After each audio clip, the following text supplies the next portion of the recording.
We have hit the quarter mark of the NFL season. It's week 5, and it is week 5 here of the Mojobreak Blitz. Cody here, Doug and Dan with me, and it has been an interesting start to the NFL season. Week 4 had plenty of headlines. Again, we in the hobby are keeping an eye on the QBs. Joe Burrow had a fantastic week 4. Let's start with you, Doug. What was one of your big takeaways from the past week in the NFL? Yeah, I mean, Joe Burrow has, like, I think I mentioned this on the podcast already. I just love his fight, you know, and obviously he got that first win, and I think he's going to be great. So in that, you know, Brady, you know, coming back from being down from the Chargers and leading them and get 5 touchdowns as an old man, basically is what people call him. So those are probably my biggest takeaways, especially for this hobby, is Brady and Burrow.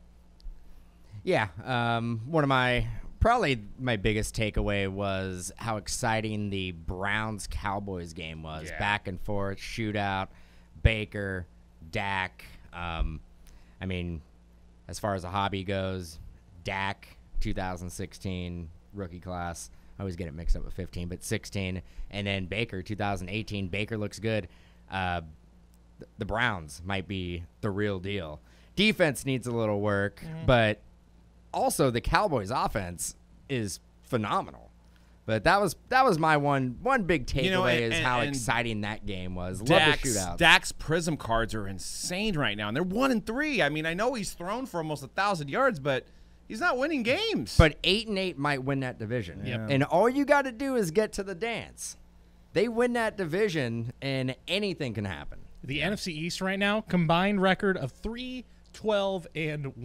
So, Uno. So Don't forget that. That tie might get you into the playoffs. That tie for the Eagles has them in first place right now with a win crazy. In Santa Clara. Absolutely nuts. But Dak Prescott's having, like, you look at the numbers, you take away the record, ignore that for a second. He's putting up, like, MVP-type numbers, historic numbers right now. Just doesn't have his defense backing him up at the moment. But, yeah, you're right, Dan. That offense. He's the Mike Trout of football. He kind of is. I mean, isn't it kind of just perfect the way it's gone for Dallas quarterbacks? This is just the way it goes, that they put up gaudy numbers and then can't really do anything with it in terms of the win-loss column, a la Tony Romo before him. So yeah, love the weapons. Love CeeDee Lamb being a rookie. It usually takes a year or two, and we've talked about it before with receivers, to really get into the flow of the NFL game, the pro game. But he is, I mean, he's electric. Yeah. Then you add the vet of Amari Cooper. They still got Michael Gallup. Yep. And probably the best running back in the league right now that's healthy. That's healthy, yeah. Is Elliott. So. Yeah. Cowboys offense can keep up with anybody, no doubt. They should be the top team in that division, and very winnable division, but we'll see how it goes. We're going to talk about some of the teams here at the quarter mark that have surprised us, some that have disappointed us, who's a pretender, especially that Cowboys-Browns game. Keep that one in mind. And you mentioned CeeDee Lamb. We're going to talk about some rookie wide receivers to keep an eye on for collectors. But I think first off, we got to talk about what may end up being the defining story of this season. COVID, it's been the defining story of the year, really, in every aspect of our lives, but especially in the NFL right now. The Tennessee Titans, as we are sitting here today, we're recording this on a Thursday before we start week 5. The Titans had another player test positive. The latest that I've heard is that they may be angling for a Monday night game, maybe even Tuesday, which really makes things tough because, the Titans play the Bills this week. The Titans then have a Thursday night game in week 6. So things are going to start to get really weird, really hairy here. And I guess for me, guys, and Dan, you could start off here. For me, this is this almost feels like an unforced error for the NFL. We all knew this was going to happen at some point, whether it be a huge outbreak or a few guys getting it. Like, someone was bound to get COVID at some point in the NFL. So for me, the NFL had all of the time in the world to figure this out and to plan this out. And I think that's a huge failure from leadership, that they didn't have a plan here, like an extra bye week or something, some way to avoid this. It just feels like a situation that could have been totally avoided. Well, and somebody cannot play a Tuesday night and then play Thursday night. I mean, that can't happen, right? I mean, Might as well run a doubleheader. I Jeez. Play the 10 a.m. game and then roll right into a 1 p.m. game. Unless they give them like 100 players to choose from, right? Or like we'll just call. Well, they can't do that because it wouldn't be fair to the other teams, the other 31 teams. But man, I agree with Cody. It's not like COVID happened during the football season. It's not like they didn't have time to prepare for situations like this, and they did. They did to an extent. They allowed a larger practice squad. They should have done more with that. I mean, they should have added 15, 20 extra players to the practice squad, but I don't know if the owners are going to want that. I don't know if the Players Association would like that. But you took away preseason, and that's 4 weeks. Why didn't you just space out the regular season and give each team 4 bye weeks just in case? Right. Just in case. I know that's crazy, but or at least 2. But if you have 4, you're never gonna. You're probably going to not run into a situation where you're gonna need more than 4. I think the fear, I think it was like kind of a race because I think they were fearing that come February and March, they don't know what the situation is going to be with COVID. I mean, we don't know what the situation is. But you got to in figure general. the longer it goes, the better the optics, the better situation we're going to be in, right? No, I 100% agree, but I think the commissioner, I think Goodell, and I think the owners, and maybe even TV royalties, they wanted it to just go quick as possible and hope for nothing to happen. But people love football. I don't understand why you wouldn't want to extend it out. Have more Sunday night games, more Monday night games, more Thursday night games, more primetime games, and just extend it out. Play the Super Bowl instead of February. Play it in April. Yeah. I mean, yeah, and football's going to have the center stage for many, many months without any competition, right? Because finals are almost over, and baseball's going to be over in a few weeks too. So they could have definitely extended it. I don't know. Maybe some philosophy is, if your team plays, you don't want to lose momentum by having them have too many weeks off and making people wait and maybe find something else they're interested in. I don't know. I'm just spitballing here, but it seems like they could have easily planned out the extra bye weeks and they chose not to. There's got to be a reason behind it. Well, with the situation we're in right now, what are they going to do with the Titans? You can't add bye weeks now. No. So, I think with not thinking ahead and maybe doing a little bit more than expected, I think they put themselves in a situation where, like you were saying, like a Tuesday and then have them play Thursday. That is tough. How do you prepare for a team in one? How do you recover from the game? Well, I was going to say and how do you prepare for your next opponent? It's impossible. No, you can't. You absolutely can't. And it's not like in baseball where they kind of could figure it out on the fly, even though, again, they probably shouldn't have either. But with the nature of the game, you can just make it up with doubleheaders. We saw it all season long. You just can't do that in football. And I think the thing that really the point I want to drive home is, like, remember back in March when all of this started, the NBA gets canceled, Rudy Gobert gets it, Tom Hanks gets it, the world is completely in shambles. The NFL was like, business as usual. Mm-hmm. Free agency's here. Their whole thing has been about, we want to make it feel normal. This is a normal NFL season. We're going to deal with it, but I think not only for them, but for the fans, to give them a sense of normalcy.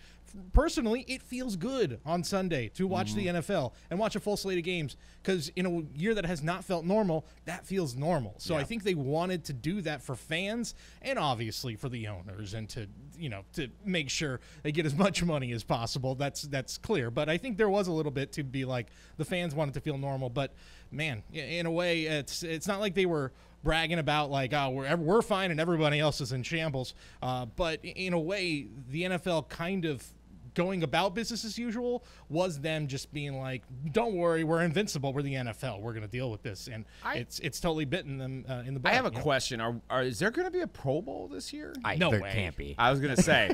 So the one good thing about all this, no Pro Bowl. No doubt. But like, doesn't that necessarily give them an extra week to play with before the Super Bowl? Yes. Yeah. So, there could be that preparation, right? So maybe the NFC, AFC championships are now, which is, I think, a better idea anyway. I know you want to give these guys weeks to rest before the Super Bowl, but I think Sunday's the games, and then next Sunday is the Super Bowl. Yeah. I like that idea. I know as a fan, waiting that extra 2 weeks and then slubbing through a Pro Bowl that's just pointless. I can't even remember the last time I watched the Pro Bowl, maybe like 94, 95. I've maybe seen some highlights, but I have no interest. That 2 weeks it's all about the media. I get it's all that. about the Which media. is not coverage. going to be a thing this year because they're not going to have a media day. They can do like Zoom they usually stuff, do. right? Yeah, exactly. You're going to media night be a Zoom media night. So who cares? It's that whole extra week where they have to get media in and obviously the rest of the players. But really, it is to prep and get media. They'll probably do it all that. on one night, like a Tuesday night. No need for Yeah. it. Yeah, no need for it. Yeah, I think Well, that's probably the call. I got a question for you guys, and this is not going to be a popular question, but at what point does the NFL have to suspend the season? And I don't think they do. No, you think nothing? I mean, I think it would have to be like 5 or 6 teams outbreak, like at a time. which could happen. I mean, but you think it has to be 5 to 6 teams, and you think they suspend it and then pick it up later? Yeah, I think they definitely kinda like can't. the They NBA. can't do anything with the games. They can't. They can't like shorten the season. They can't Right. make it a 10-game season Right. or something like that. Yeah. But yeah, I mean, Don't take my football away, don't please. don't do it. don't do it. I think it might be as low as like 2 to 3 teams because you're seeing how much one team getting an outbreak is affecting this. Yeah. And we don't even know the Patriots right now. I don't think there's any sign of an outbreak right now, but obviously Cam Newton tested positive. Well, then they played the Chiefs. And then they played the Chiefs, and then Patrick Mahomes hugged one of the players and said, "Whoops, sorry, now I have to sleep in a different bed than my wife." So Stephon that's Gilmore. weird. Yeah, I can't believe that was a tweet. I mean, I get it because of the times we're in, but it's like, okay, Patrick Mahomes is sleeping in a different bed than I mean, I don't know how that made the news. Yeah, they're living like a. Are we gonna be like Patrick Mahomes went to get peanut butter at 12 midnight for his Yeah. wife? I mean, like, do we need? I mean, I get it, he's popular, but like, do we really need to know that? Who cares? I mean, we all now know that Patrick Mahomes lives like a couple in like a 50s sitcom, so that's a little weird, I guess. So, yeah, anyway. exactly. Well, you got a lot of weird things going on with COVID. You had the Raiders have a charity event in Las Vegas, and I guess photos leaked from that where a lot of them weren't wearing a mask.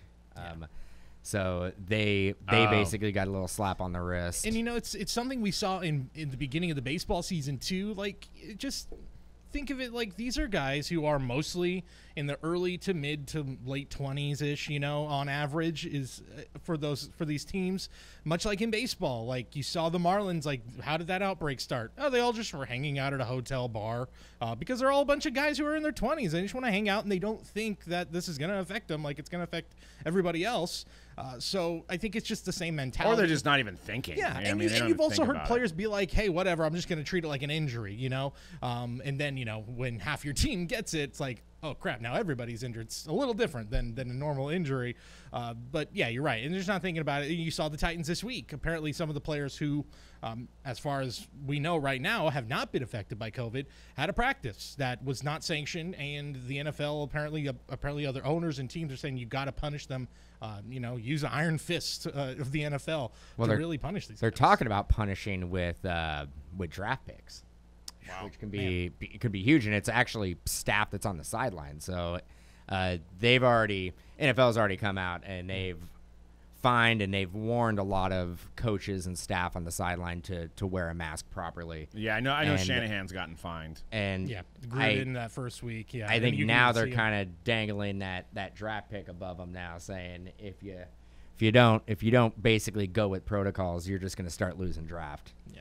So that's this is I'm sure this question's been answered, but I always thought like, some players wear like the the shields over their eyes. Like, why wasn't there something put into place for the mask portion? I was there thinking, was like a prototype. If you spit there, it's not 100% that it's not going to get in the other person's face. But if there's a little bit of a block, maybe it's like blocks at 30%. I mean, wouldn't it be better? They than had nothing? a prototype that I remember seeing on Hard Knocks, and they were showing it in the Rams helmet, and it was like, you know how they have a visor for your eyes? It was kind of a visor for your mouth. Yeah. But if you think about it, I mean, that's like blocking your airflow. Yeah, exactly. I mean, that's true. I mean, how do you do that and run around with that type of intensity and block airflow? It just doesn't. Well, in theory, I haven't played football with a helmet on, so maybe I don't know. But isn't it enough of out that it wouldn't restrict your airflow from going in and around? I don't know. I mean, I guess you couldn't wear a visor and that, right? You didn't see any of the players out there wearing that, and there's probably a reason why. Yeah, it kind of reminds me of when in baseball they introduced for the pitchers, so you don't get that, it reduces the amount of concussion for like those padded hats that they had. And I think a lot of players were like, I'm good. I understand the risk. Like, I'm good. Yeah. I felt very much the same with those like weird muzzle helmets that they were showing off. That it's like at a certain point, it's like this is gonna make my play worse on the field. So it's all a bit of a mess right now in the NFL, but there is football happening on the field, and we, like I mentioned, a quarter of the way through this season. So let's talk about some teams that have surprised us, some teams that have disappointed. We talked earlier about that Cleveland-Dallas game, which I feel like was one of those games with two teams going in very different directions. Obviously, Baker Mayfield and the Cleveland Browns feels like they've been hyped for the last few years, utilizing a different style of building that team, a very sabermetric style to build a football team, and it looked like it wasn't paying off. Now they're 3-1 after a surprising victory against Dallas, and of course the Cowboys sitting at 1-3, a disappointing start to their season. Let's see, Dan, I'll start with you. Who is a team that so far this year has surprised you the most, and a team that you think is maybe the most disappointing in the league thus far? Oh, man. I think I'm going to have to, at least with surprising, I think we were just talking about it, the Browns. Surprised the Browns, I think. And you've seen them, have to deal with injuries. Nick Chubb, their franchise running back, he's out. Throw in Kareem Hunt. Everybody remembers him from the Chiefs. Electric. But Jarvis Landry playing well. They have former Stanford guy, an Atlanta Falcon, Austin Hooper, as a tight end. I'm the other guy. Who is the other tight end that they had? Big red zone target. I've not seen him out there. I don't know. No, I'm talking about the Browns. Oh, yeah, he's not on the, I know who you're talking about. He's got Njoku. Yeah, is he not on the team? I think he might have been hurt. Because I see Austin Hooper out there, and I remember Njoku. He was the guy to get in fantasy last year. Yeah, he's good, big red zone target. But you see Jarvis Landry throwing a bomb to Odell. They're having fun, college awesome. teammates. I mean, they're having a great awesome. time. They're doing a lot of trick plays. I like where they're headed. As far as biggest disappointment, oh man, hard to say. It has to be pretty much. Could it be just a whole division? Oh yeah, absolutely. I think it's just the NFC East. Absolutely awful. NFC East as a division itself, like the Cowboys, they're on fire. Their offense is great. They could be 0-4 though. Yeah. They barely beat. They the probably Atlanta should be Falcons. 0-4. They probably should be 0-4. But if you tell me that a guy's going to throw near 1,000 yards in 2 games combined, you're like, okay, that's 2 wins, or at least 1. I mean, not necessarily. Actually, I would say more often than not, if you're throwing garbage that much, yards, yeah, garbage yards, and it's probably because you're behind. Yeah. But yeah, that whole division is just kind of a downer. Yeah, I mean, we kind of knew Washington and New York were not going to be good competitive teams this year. I also think Washington may be kind of going a little early with the QB change right now. Like, where are you going anyway this year? Like, yeah, you can't take a guy that early. Right, let's let the young guy try, see what you got there. It's a little weird to me. But, yeah, Philly and especially Dallas just absolutely. Well, one thing I wanted to add about that Browns team is I think a lot of people, because of what happened with Mason Rudolph, kind of really aren't paying attention to Myles Garrett. But I say behind Aaron Donald, I think Myles Garrett is the second best pass rusher in the league. I mean, and he's younger than Donald, but I mean that guy, and he's taller, so that size getting in there. I mean, he had some move where he actually bit on the running back, he bit on Elliott, and then he spun, and he still was able to go get Dak and sack him. And the guy's just incredibly athletic. I mean, he was the first overall pick for a reason. But, I mean, as far as biggest surprises, I'm actually going to say the Rams. The Rams are the biggest surprise at 3-1 for me because of that schedule. I assumed it was more of a 1-3 scenario. Could be 4-0. Could be 4-0. The opposite I mean, of the Cowboys. 3-1. I mean, my biggest disappointment is the Texans. I mean, 0-4. Deshaun Watson, is it his time? You know, I thought for sure. I mean, I know they lost D-Hop. I didn't expect them to be 4-0. But I expected at least like 2-2 at this point, not 0-4. So my Super Bowl pick. Yeah. I should have picked Not looking them, good. But I look at the NFC East and there's a lot of talent in the NFC East, and for the first place team to be 1-2-1 is astonishing. Awful. Yeah. Just disgusting. Yeah. Just putrid. Terrible. I can't figure out another adjective. Yeah, Houston, what was it? Did I see J.J. Watt and apparently Bill O'Brien got into a scuffle? Yeah, in practice? and That's what led to it? And then Bill O'Brien's out. I mean, Can't do that. I was talking with Doug earlier this week that the head coach GM combo almost never works. doesn't seem to work. No, it's too many jobs. Especially in today's NFL. May have worked with Bill Parcells back in the day. I think Mike Holmgren at one point was both GM and head coach. But in today's NFL with the scouting stuff, you got to separate the powers there. Yeah, rarely ever works. Yeah, I mean, it's kind of like if you owned a Chipotle and you were just you're the owner, you're making the food, and then you're helping the customer too. You're not going to be able to really have quality, right? Because you just can't do too many things at once. Hard to make quality at Chipotle anyway. It's kind of stacked against you. Yeah, you can't balance a budget while making my burrito bowl. Yeah, exactly. I mean, you're going to do them all at about 50%, right? So it's a little much. For my surprise team, I'm going to go with the Indianapolis Colts, which in the AFC South right now, a very winnable division, especially with Tennessee dealing with all their COVID issues right now. The rest of that division is just so. Clearly with what's going on in Houston, Jacksonville, both not very good teams. Phillip Rivers looks completely rejuvenated right now. He's got one of the best offensive lines in front of him, and that offense is surprisingly potent. So who knows? Maybe Indianapolis, that's a 9-7 division winner to me in this AFC South. So yeah, the Colts got the better Notre Dame offensive tackle that year. Exactly. So, offensive line. Niner fans talking about how great McGlinchey was, and now it's just he's terrible. Well, I think I don't know, he was working out too much in the offseason because it looks like he lost 50 pounds, and I think that's where the problem is. I think he lost too much muscle. If you look at him, he looks like a tight end out there now. He's doing fine. You have a couple bad games. It's going to be he'll okay. Be fine. It's going to be okay. I'm just living in the now, okay? Yeah. It's gonna be Talk fine. to me next week, and I'll be like, he's greatest. Yeah. Well, that's typical Niner fan as well. Or maybe he just doesn't want to block for anybody else but Jimmy. I don't, you know what I'm saying? That might be. Well, we'll find out this week if that theory is true. Yeah. Well, before we talk more about the upcoming week in the NFL, of course, we've got to talk about the hobby. And look, we mostly talk about quarterbacks for NFL trading cards, and in the hobby here, they are what brings everybody in. It's what everybody's most interested in. But there is a really talented crop of rookie wide receivers in the NFL this year. First and foremost being Justin Jefferson of Minnesota. Minnesota has been one of those pretty disappointing teams so far in the season, but not because of Justin Jefferson's performance. 11 catches, 278 yards, and a touchdown in his last 2 weeks. The way he's playing right now is unbelievable, and he wasn't even the most highly touted wide receiver in the draft. You would have guys like Henry Ruggs, CeeDee Lamb, Jerry Jeudy. CeeDee Lamb and Jerry Jeudy both have had some moments here and there. Lamb has looked especially impressive. What do you guys think of this rookie wide receiver class? Can they buck the trend in the hobby and make the wide receiver position something that collectors will want to hang on to for the long term?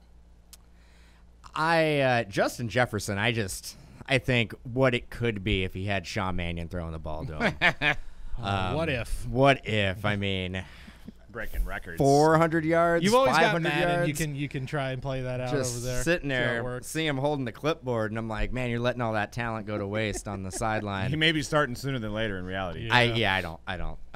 I don't even know if he's got to be number 2, but I know Nate Stanley is on the depth chart as well. So I don't know. That would be crushing if they brought in Nate Stanley over Sean Mannion.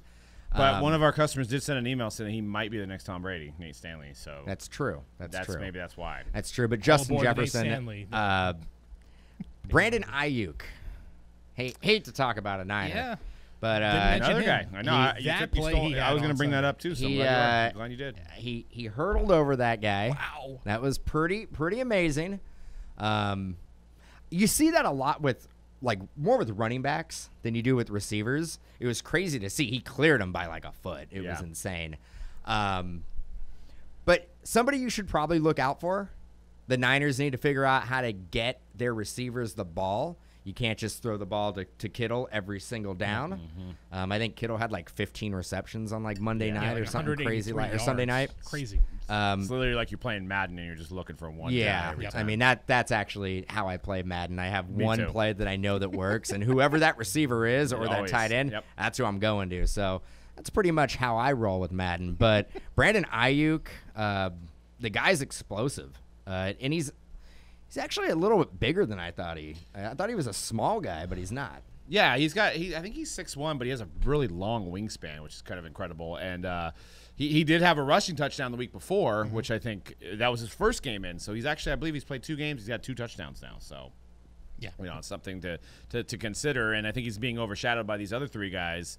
But I did want to mention the Vikings. How genius was it to let Diggs go? And then it kind of looks like, as of right now, that, hey, saved a bunch of money on Diggs, and now you got, a guy that's maybe better. So Well, and I mean, it also worked out for Buffalo as well. Yeah. Because Diggs is doing well in Buffalo think on each side's a really good team. yeah. So I bet Diggs isn't bummed about that. Well, yeah, I mean, the Vikings don't have a winning record, but Justin Jefferson's putting some stats up. And, I mean, this almost reminds me of like a 2011 class with when you had Julio and A.J. Green. These guys have these receivers. And you also, one thing to consider for the hobby, I know we say quarterbacks always sell. Quarterbacks. Well, there was a changing of the guard this year with the parallel era, as we call it. And some of these guys some of these new collectors may be like, you know what? I like the flash of a receiver. These flashy receivers, these touchdown dances and stuff like that. I'm into that. So I'm going to start collecting receivers. So keep in mind, if you can get a Jerry Jeudy, a Ruggs, or Justin Jefferson, or even Ayuk, you may have some time because he hasn't really had as many weeks as these other guys to really get into the ground floor if you're into that flip life and get it and flip it. Yeah, and I think, too, it's unlike running backs where receivers can have a long shelf life. There's a lot of, Julio Jones has now been in the league almost 10 years. Yep. Still, I mean, obviously Atlanta not doing very well at the moment, but he's still an elite level talent. Obviously, you see Larry Fitzgerald all these years, an all-time great, but nonetheless has been playing nearly 2 decades now. So, yeah, I think there might be a changing of the guard here, especially with the amount of talent that is in this rookie class. And here's just a look at I've got the white prism rookie cards for these 3 receivers here: Jerry Jeudy, Justin Jefferson, CeeDee Lamb. Jeudy and Jefferson both floating just around $200, and then that CeeDee Lamb, that was a couple weeks ago. Looks like it went for best offer, but it was at $1,250. I was trying to find some other comparables, but I was a little shocked that CeeDee Lamb's number is so much higher than the other 2. Has a lot to do with the market, Dallas, right? Yeah. The market being Dallas. Yep. Dallas players are always going to sell for a little bit more than everybody They're like else. the Yankees of football. They're like the Yankees of Which football. which kind of makes the Dak Prescott thing even more puzzling. That his numbers are not as high as maybe some other guys have. But similar what talent level. Actually, all of a sudden, his cards all of a sudden have that's true. literally That's went up. Like his Prism, I think I looked and they were like at 1,200 compared to Goff that was at like 250. So it's like he's not like I said, he's like Mike Trout of football. So. But what are some of the guys that are well under the radar that you can actually purchase right now at a relatively cheap price that you could flip in a week or 2? Again, we talked about it last week where I think you have to be ahead of the curve. You got to be. You may have missed Ayuk. You got Ayuk and Jefferson. You may have missed the boat on that. You had to get into that 3 weeks ago. Once they've already performed, it's too late. You have to speculate and find a player and then buy it now for when they perform in a week or 2. What about like a Chase Claypool? You So- know that Roethlisberger's going to air it out. You know, he Chase could have Claypool, a couple good games, and I'm sure he's got to be cheap right now. Claypool, Chenault Jr. from the Jags. Yeah. I usually typically don't like Jags players, but yeah, I think he's actually, because I was looking to pick him up in the fantasy league, he's actually got a lot of targets like this year so far. And maybe a Van Jefferson. Yeah, I was thinking about Van Jefferson. He's like the 3rd or 4th on the depth chart for the Rams, but he does get a handful of targets. I could see him putting up a week where he gets like 5-6 catches, 80 yards, and a touchdown. his cards are cheap right now, so you can get into them cheap. You're not going to make hundreds of dollars, but you could make, $50, $60, $70 on, you can get like a 50% margin on those flips within a week. Yeah. And Michael Pittman, maybe, right, for the Colts. Is Michael Pittman injured? Is he? I don't know. I haven't seen him out there. I haven't seen him out there. Oh, so. yeah, out indefinitely after surgery. But I was going to say, yeah, the Colts are doing good. So what Doug's saying is that you could buy him right now. Well, and you can get him really get cheap. a good deal. But, I mean, I like the fact that obviously he's got a name that people remember, especially our generation remember his dad playing.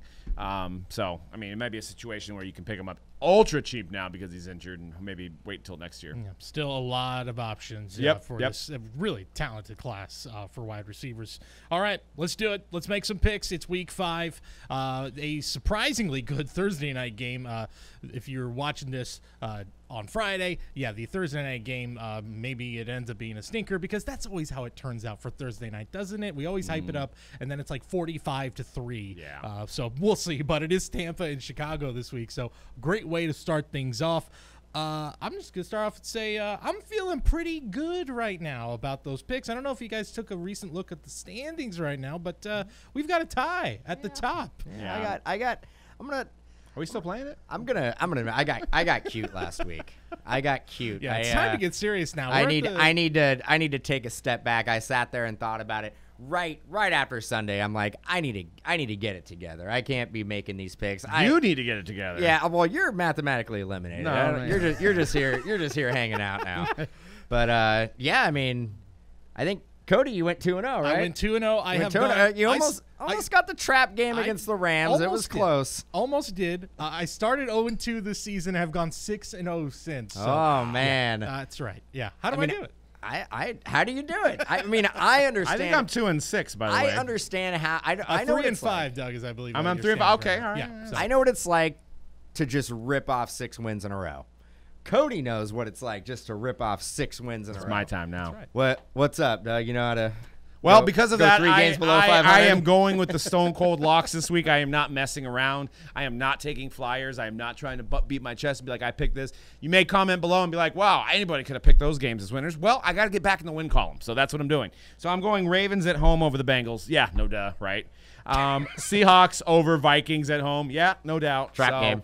It could be a trap game, but I'm doing it. I mean, it'll also make me happy if the Seahawks lose anyway because I'm a Niner fan. So I kind of a win-win there for me. Seattle, by the way, has not I think Russell Wilson right now is probably the MVP of the NFL. You can make an argument off Josh Allen as well, but I feel like Seattle has not had like that super dominant game since week 1. Everything has been like right at the edge. I mean, they've gone against some good teams, but everything has just felt like a little too close for comfort for Seattle. Well, Miami, super competitive against the Seahawks. I don't like that pick. I would not be blown away if the Vikings knock off the Seahawks. So that's kind of a bold pick. Yeah, it wouldn't be a shock. The Vikings kind of were really bad against the Niners, and I think the Niners and this last year, I mean, obviously a different team, but I think the Seahawks and the Niners very similar. And I just think same thing's going to happen, and they're at home. So all right, what do you think, Cody? Well, I am going to go with those 49ers that you mentioned. 49ers this week have Miami. Yes, it might be a trap, but they get Jimmy G back. It's their second week in a row at home. I just feel like if they don't win this game, there's going to be trouble. It feels like it should be a slam dunk. I actually think they're going to win big this week against Miami. And then I'm going to go in the Battle of Pennsylvania. I'm going with the Pittsburgh Steelers. They're 3-0. They are the least talked about undefeated team in football.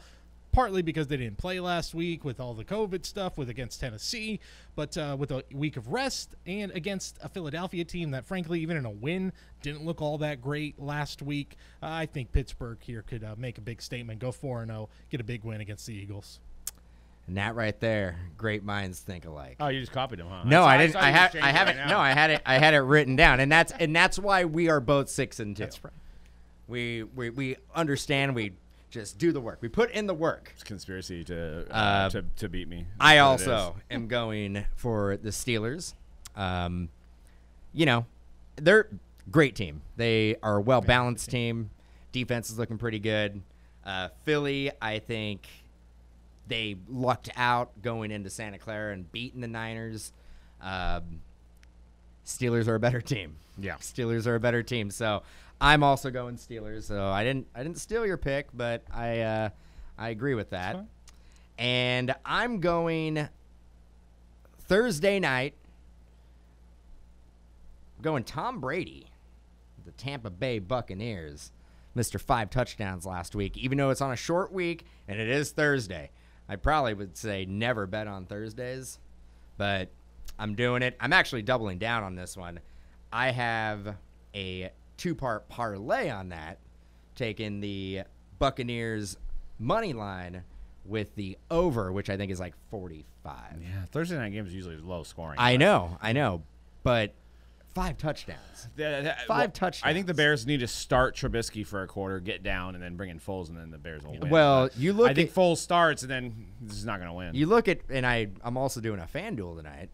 You look at the FanDuel, and it's Tom Brady is the first guy. The second guy is Nick Foles. The third guy is Mitchell Trubisky. So they don't even really know who is going to be in that game. I mean, obviously, I think Nick Foles is going to start, but there's a chance that Nick Foles gets pulled. And if you start having rotating quarterbacks, that can't be a success. I mean, they're 3-1. They're 3-1. I mean, this is they're in the mix right now. This is the worst 3-1 team I've ever seen. Sorry, it's Bear fans. Yeah, I mean, I'm going Tom Brady, and that offense is moving. Yeah. Mm-hmm. Yeah. And they're moving without their number 1 receiver. I mean, I know Mike Evans would be, a lot of people would consider him maybe 1A, 1B, but Chris Godwin, with the stats that he put up last year, he has to be the number 1 guy on that team. And he's been, I think he's only played. He could have just liked Jameis a little bit better. And I think he's only played 1 week. Yeah. Is he coming back at some point? He is not playing tonight. He's out. But Mike Evans is questionable. That I think they have Scott Miller.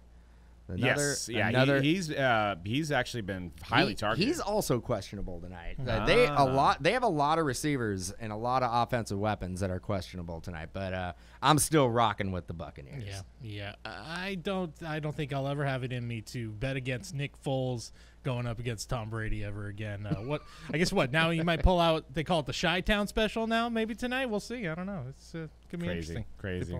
Well, that's going to wrap things up for this edition of the Mojobreak Blitz. Of course, make sure to subscribe to us here on Mojobreak Media and over at Mojobreak Card Shop, and of course over on our main feed, Mojobreak, for all of your live breaks. For Doug and Dan, I'm Cody. We will talk to you next week on the Mojobreak Blitz.